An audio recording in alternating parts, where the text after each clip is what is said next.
PIA کے ہوائی جہاز کے کراچی کے رہائشی علاقے میں کریش ہونے کی افسوسناک خبر تو ہم سب نے ہی سنی ہے، اور ہم سب کے دل اس افسوسناک واقعے پر بہت ہی افسردہ ہیں۔ ساتھ ہی ساتھ ہم سب کی دعائیں اس حادثے میں وفات پا جانے والوں اور ان کے لواحقین کے ساتھ ہیں۔ ناظرین، اس ویڈیو میں ہم آپ کو فلائٹ PK8303 کے سفر اور اس کے آخری لمحات کے بارے میں بتائیں گے، اور ساتھ ہی ان واقعات کا سلسلہ بھی بیان کریں گے جو کہ ممکنہ طور پر اس افسوسناک واقعہ کا سبب بنا۔ PIA کی فلائٹ PK8303 لاہور سے 12:45 پر اڑان لے کر کراچی کی طرف روانہ ہوا، اور تمام سفر بغیر کسی قابل ذکر واقعے کے طے بھی ہوا۔ مگر جیسے ہی پائلٹ نے اپنا لینڈنگ چیک لسٹ کمپلیٹ کر کے جہاز کو 3000 فیٹ کی بلندی پر لے کر آیا، لینڈنگ گیئر نے بدقسمتی سے کھلنے سے ہی انکار کر دیا۔ پائلٹ نے پہلے لینڈنگ گیئر یعنی جہاز کے پہیے کھولے بغیر ہی لینڈنگ کرنے کے بارے میں سوچا، مگر اس کے ساتھ ہی کیپٹن نے یہ فیصلہ کیا کہ وہ گو اراؤنڈ یعنی ایک اور چکر لے کر لینڈنگ کی اٹیمپٹ کریں گے۔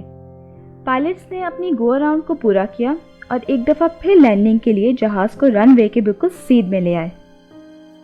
اور عین اسی موقع پر پائلٹ نے ایئر ٹریفک کنٹرول کو رپورٹ کیا کہ جہاز کا ایک انجن بند ہو گیا ہے، جسے ایویشن کی ٹرمز میں فلیم آؤٹ ہونا کہتے ہیں، اور اس کے ساتھ ہی ساتھ جہاز کا دوسرا انجن بھی بند ہو گیا، اور پائلٹ نے آخری کال دی جو کہ میڈے کی کال تھی۔ دن 2:45 پر کراچی کی ماڈل کالونی ملیر میں ایک خوفناک دھماکہ سنائی دیا اور لوگوں نے وہاں سے دھواں اڑتے دیکھا۔ افسوسناک بات یہ ہے کہ جہاز کے لینڈ کرنے میں صرف کچھ ہی سیکنڈز کا وقت رہ گیا تھا، اور ایئر بس آرام سے ایک انجن کے ساتھ بھی لینڈ کر سکتی ہے۔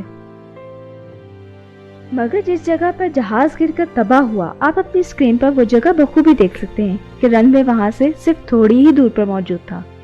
مگر دوسرا انجن بھی فیل ہونے کی وجہ سے جہاز نیچے کی طرف آ گیا اور وہاں پہ تعمیر شدہ مکانوں کی چھتوں سے ٹکرا کر تباہ ہو گیا۔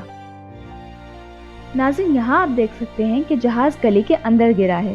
اگر تو خدا نہ خواستہ یہ جہاز گھروں کی چھتوں پر گرتا تو جیٹ فیول تمام عمارتوں کو مکمل طور پر تباہ کر دیتا۔ سب سے بڑا سوالیہ نشان تو یہ ہے کہ آخر جہاز کے انجنز یکے بعد دیگرے کیوں فیل ہو گئے؟ اس طرح کے انسیڈنٹس پہلے بھی ایویشن میں ہو چکے ہیں، مگر عام طور پر جب انجن فلیم آؤٹ ہوتے ہیں تو پائلٹس کے پاس کچھ نہ کچھ گائیڈ لائن ضرور موجود ہوتی ہیں جن سے وہ دوبارہ انجن کو سٹارٹ کر سکتے ہیں، مگر اس کے لیے جہاز کا بہت بلندی پہ ہونا ضروری ہے، جہاں اس کی رفتار بھی خوب تیز ہو اور اونچائی بھی زیادہ۔ اسی طرح کا ایک قابل ذکر واقعہ 2008 میں ہیتھرو ایئرپورٹ پر برٹش ایئر ویز کی فلائٹ 38 جو کہ ایک بوئنگ 777 جہاز تھا کو پیش آیا، جب این لینڈنگ کے وقت دونوں انجن فیل ہو گئے، جسے ڈبل انجن فیلئر کہتے ہیں، مگر جہاز رن وے سے چند میٹر کے فاصلے پر کریش لینڈنگ کر گیا۔ اس واقعے کی وجہ فیول کا برف بن جانا بتایا جاتا ہے۔ جہاز 11 گھنٹے کا سفر طے کر کے -78 ڈگری ٹیمپریچر سے اڑتا ہوا جب لینڈ کرنے لگا تو باوجود فیول کے ہیٹنگ سسٹم ہونے کے فیول کے برف بن جانے سے انجنز کو فیول کی ترسیل بند ہو گئی، اور اس وجہ سے انجن بند ہو گئے۔ ایک اور بہت بڑا فیکٹر اگر دیکھا جائے تو یہ ہے کہ بدقسمتی سے PIA کی فلائٹ نے جب رن وے اپروچ کیا، اس کے ساتھ ہی ایک رہائشی کالونی بنا دی گئی ہے۔ اگر آپ غور سے دیکھیں تو دوسرا رن وے عین اس جگہ سے بھی زیادہ لمبا ہے جہاں جہاز گر کر تباہ ہوا۔ اگر یہاں مکانوں کی تعمیر نہ کی گئی ہوتی اور اس رن وے کو بھی اتنی ہی لمبائی دی گئی ہوتی تو جہاز بحفاظت لینڈ کر چکا ہوتا اور کسی جان کا ضیاع بھی نہ ہوتا۔ یہ ہماری حکومت اور سول ایویشن کے لیے ایک بہت بڑا سوالیہ نشان ہے کہ ہم نے لینڈ مافیا کے دباؤ اور روایتی لالچ کے تحت رن وے کی جگہ کو رہائشی علاقے میں داخل کر لیا، اور پھر اسی طرح کے واقعہ پیش آ گیا کہ اگر کالونی نہ بنائی گئی ہوتی تو آج وہ لوگ جو ہم سے بچھڑ گئے ہیں اس وقت اپنے پیاروں میں عید منا رہے ہوتے۔ ماہرین کے مطابق اگر وہاں پر یہ رہائشی کالونی نہ تعمیر کی گئی ہوتی تو طیارہ بآسانی رن وے پر اتارا جا سکتا تھا۔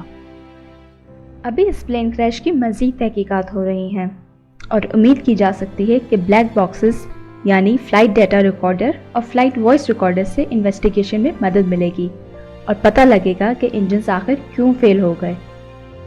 بہرحال یہ بات ہمیشہ ان لوگوں کے لیے ایک بہت بڑا سوالیہ نشان بن کے رہے گی